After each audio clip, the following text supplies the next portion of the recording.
Hello and welcome. You're watching Cricbuzz Comm Box at the end of the 10 overs in Sri Lanka's chase of 168. With me, Mr. Joy Bhattacharjya. Welcome along, Joy. Let's have a look at where the game is right now, and where it is not where Sri Lanka would have liked it to be. I mean, 4 wickets inside the first 10 runs, 10 overs, 58 for 6. The one guy who was looking really solid, Bhattacharjya, gone off the last ball of the 10th over. It's looking downhill from here. It's looking really downhill from here. Rajapaksa was batting without, taking any pressure on himself. He was batting beautifully.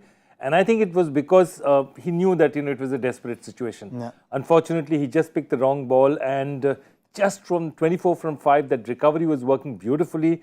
They had a glimmer of a hope. And I think now they've just given it away. Yeah, they have. But the New Zealand bowlers were very good inside the power play, especially Trent Boult. Didn't really follow the norm, especially on this track. Didn't really try and bowl a lot of cutters, but they bowled length, they bowled some good pace, and they got the results, both Boult and Southee.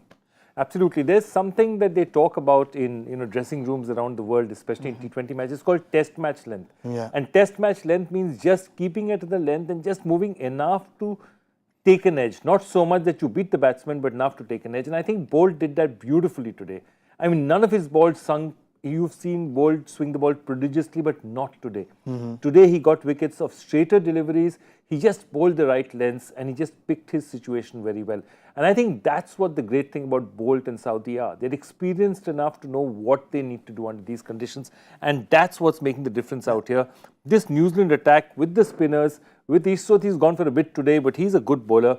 This New Zealand bowling attack is looking very complete to me. Yeah, they are, and it would take a lot to just resist that temptation of bowling cutters, perhaps bowling those, slow ones on this track, which is gripping and all. But Trent Boult and Tim Southee were very good. Right now, it's 110 in the back 10. Now, it can be done. 113 is what New Zealand got, but with something that we discussed in the mid-innings as well. You have to have a set batter. The importance of a set batter was again highlighted by Glenn Phillips in these conditions. Right now, you really want Dasun Shanaka to stand there and take his team home. Shanaka has to be the one. But if you look at what Sri Lanka's template is, this is what they do well is 3-4 batsmen getting 30s and 40s. From the days where Angelo Matthews is gone, Dinesh Chandimal is gone, and even before that, we are talking about batsmen like Sangakkara and Jayawardene. They don't have that, a big scorer, except for Kushal Mendis sometimes up front. Which means that nobody in the middle order is giving them big innings. They've won mostly when a lot of batsmen are getting 30s and 40s together. And that's not happening today. Somebody has to hit a big one.